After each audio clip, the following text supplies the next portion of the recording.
Hello বন্ধুরা, আমি আবার চলে এসেছি নতুন একটা ভিডিও নিয়ে। আমি এবারে একা আসিনি, আমি এসেছি এবারে আমার বন্ধুদেরকে নিয়ে। তো আমরা চলে গিয়েছিলাম একটা রেস্টুরেন্টে, সেখানে গিয়ে কী কী খেলাম আজকে সেটাই তোমাদের সাথে শেয়ার করে নেবো। তো দেখে নাও আমার কতগুলো বন্ধু আমরা একসাথে এসেছি। তারপরে আমি সবাইকে বললাম হাই কর তোমরা। তো ওরা আমাকে হাই করে দিল। আমার বন্ধুকে দেখেছো, ও সবসময় এটা করতেই থাকে।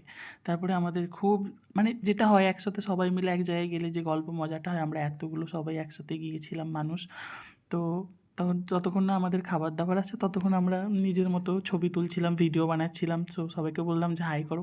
আমরা প্রায় 20-25 জন মতো গিয়েছিলাম, একটা গোটা টেবিল আমরা বুক করে নিয়েছিলাম। তো সেখানে গিয়ে জানোই তো বন্ধুরা থাকলে কত মজা হাসি আড্ডা হয়, তো সেই সবই হচ্ছিলো।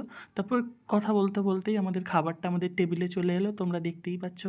তো আমরা নিয়েছিলাম বিরিয়ানি, নান, চিকেন ভর্তা, আরও স্টার্টার অনেক কিছু নিয়েছিলাম, সেগুলো ভিডিও করা হয়নি কারণ সবার তখন খুব জোর খিদে পেয়ে গেছিলো। তো সেগুলো খেয়ে নিয়েছিল।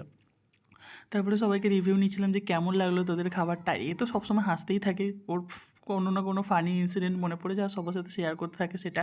তো সবাইকে আমি খাবারের রিভিউ নিচ্ছিল যে কেমন লাগলো খাবারটা। তো সবাই বলল যে হ্যাঁ সত্যিই ভালো ছিল, চিকেন ভর্তাটা খুবই টেস্টি ছিল। এটা হলো পুচকু, ওর আমি সবসময় পিছনে লাগিয়ে ওকে দেখতে পেলেই আমি ওর সাথে ইয়ার্কি মারি। তো ওকেও ইয়ার্কি মারছিলাম ওর সাথে যে কী রে কী করছিস।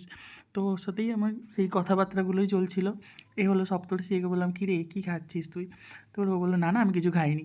তো তারপরে আমরা আবার এই সবার মানে সবাই যেটা হয় এই ইয়ার্কি মজা মারতে মারতে সবাইকে আমি একেও জিজ্ঞাসা করলাম সম্রাটকে যে তোর খাবারটা কেমন লাগলো।